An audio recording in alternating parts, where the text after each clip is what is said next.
The stone which you builders rejected has become the capstone. Acts 4:11. Clearly, Chennault was born on September 6, 1893. He had earned his wings in 1919 before being honorably discharged in 1920. Enlisting again in 1923, he assumed command of the 19th Pursuit Squadron in Hawaii. Here, Chennault would begin to form radical ideas on pursuit aviation, publishing his ideas in 1935, The Role of Defensive Pursuit. But his ideas were shot down by a military command whose popularity lay in bombers and not in fighters. He would test his ideas in an Air Corps exhibition team known as the Three Men on the Flying Trapeze, who competed during the 1934 and 35 national air races. With increasing disagreements with his commanding officers and health concerns, Chennault retired on April 30, 1937 from the Army Air Corps as captain. A day after retirement, he moved to China to accept a 3-month contract to survey and inspect the Chinese Air Force.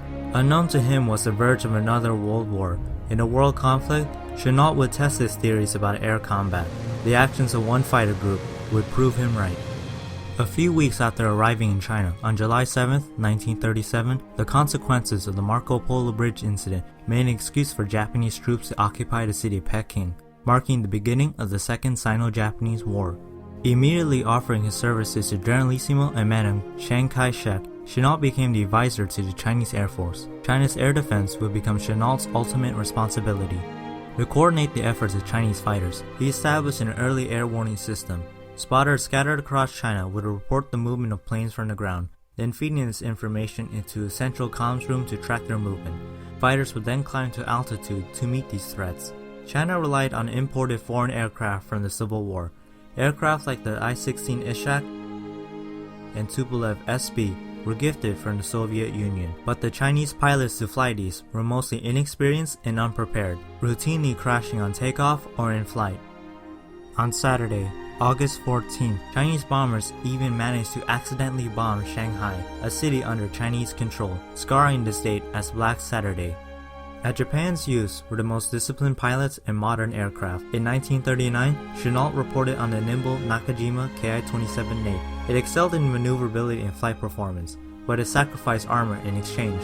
It was far superior to the fighters that the Chinese used. Reporting again in the autumn of 1940, it was another fighter, the Mitsubishi A6M2-0. Beginning its combat test over Chungking, it quickly swatted any fighters out of the sky. Both fighters were overwhelmingly formidable opponents for the Chinese. Chennault reported both aircraft to the United States, but both were denied as aerodynamically impossible to be developed by Japan. With air superiority, Japan pushed further into the country.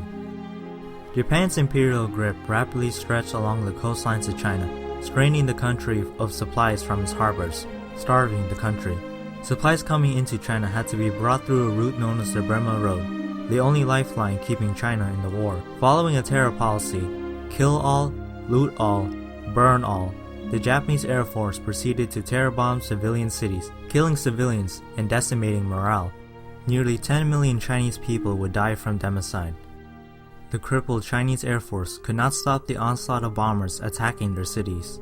Desperate for help, Chennault looked to the United States. Looking through newsreels, the American people had their sympathies to the Chinese people. Agreeing secretly to help China, on April 1941, President Roosevelt signed an unofficial executive order approving the formation of an American volunteer group under a 1-year contract. Recruiting was carried under a civilian company, the Central Aircraft Manufacturing Company, to circumvent laws about mercenaries. Enlisting from branches of the military, bribery was used to persuade many of them to retire from service to volunteer. For pilots, pay grades were higher than a general, at $600 per month with a $500 bonus for each Japanese plane shot down.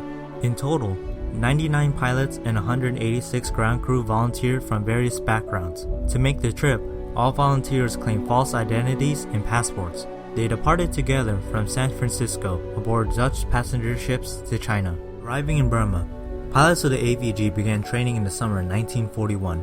Each day, the pilots would meet with Chennault in a small room. Using his knowledge of Japanese aircraft, he parted away from traditional Air Corps training. Tough-looking man and rough skin and a raspy voice and a really good leader. We had utmost respect for. Pilots worked together in a pair system, providing mutual cover. With this, he trained his men not to dogfight at all, warned to avoid turn fighting at all costs. Instead, they used new aggressive fighter tactics. The Royal Air Force gave 100 P-40B Warhawks to the AVG, who promised to lend later variants of the P-40. It was far better than its Japanese contemporaries in speed, armor, and armament. Exploiting these advantages, Chennault trained his men to use high-speed diving passes, then using their speed to climb away, to be out of reach from their Japanese opponents. By the fall of 41, one squadron would paint the famed shark mouth design across their fighters from photographs in an Indian magazine. Chennault, upon inspecting the paint scheme, ordered all the squadrons to adopt the gaping shark mouth, unifying the squadrons under one design. December 7th, 1941, a date which will live in infamy. In the Second World War, the AVG was prepared for combat. One squadron was sent to Rangoon, the rest to Kunming. Seeing first combat on December 20th, several bombers were intercepted and shot down heading for Kunming, with the rest dropping their bombs and fleeing home. With their first lopsided victory, the Chinese press were quick to lend a name to these heroes, the Flying Tigers. The Walt Disney Corporation soon caught on with the name, lending the iconic logo, a tiger flying out the V for victory. But the skies of Rangoon would seal the Flying Tigers' name in legend. In cooperation with the British Royal Air Force, outnumbered 5-1, they would earn the RAF's respect. From Christmas Day into spring of the New Year, the sky would become a fireball amidst the combat.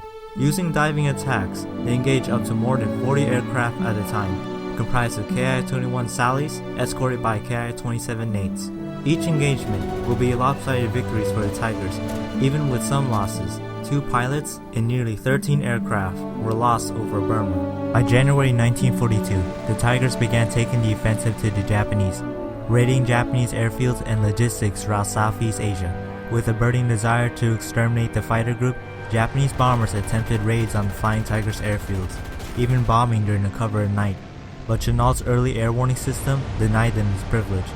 Sometimes fighter sweeps were put out to clear the skies. In these efforts were new aircraft like the G4M Betty and Ki-43 Oscar, but both planes were inferior to the new late model P-40s like the P-48 Kitty Hawk that now equipped the Flying Tigers. Applying the same tactics as before, they prevailed over the Japanese. But even with a long streak of victories, the AVG had to face setbacks. In early 1942, the campaign over Burma was a loss, with not an overwhelming Japanese presence in the air, but on the ground. The loss of the Burma Road created supply complications. Supplies now had to be flown into China over the hump, in air passage through the Himalayas, the last vital supply line to keep China in the war. Plagued by supply issues, the pilots struggled to keep their P-40s in the fight. Mechanics even resorted to using duct tape and bubblegum to keep them airworthy. With the loss of airworthy aircraft, decoy aircraft were used to fool Japanese spotter planes. Making do with salvage parts and ingenuity, mechanics worked miracles to repair the damaged P-40s. Without the ground crew, the AVG couldn't have pressed on. Though they contributed heavily in the war effort against Japan, the American Volunteer Group would disband on July 4, 1942. Chennault would stay in China and reinstate in the U.S. Army Air Corps as Brigadier General to lead the China Air Task Force, then the 14th Air Force. Under the same leader, the iconic shark's mouth would be embodied on the aircraft of their replacements. In the time of 7 months, they were credited with downing 299 enemy aircraft with 153 probables, for a loss of almost 73 P-40s, with 13 pilots lost in combat-related incidents, 10 in accidents, and 3 taken as prisoners. But with these losses, almost 20 pilots in the Flying Tigers would make A status. Following their successors, the 23rd Fighter Squadron would shoot down nearly 1,000 enemy aircraft under the Flying Tiger name. Chennault was promoted to Lieutenant General on July 1958, before passing away on the 27th. Leading his men through intelligence, teamwork, and tactics, his legacy was imprinted in his Flying Tigers that used doctrines of modern air combat against a military command that denied them. Commemorated for fighting against tyranny, ceremonies and citations of honor across the United States would uphold the squadron's name highly. Even recently, the Republic of China began to recognize the contribution of these volunteers. Some of the pilots who are still alive remember Claire Chennault. We called him the old man, not to his face, but not out of any kind of disrespect, actually kind of out of reverence, because to us he was an old man at the time. P-40s with the grin of a shark would become synonymous with the name of the Flying Tigers.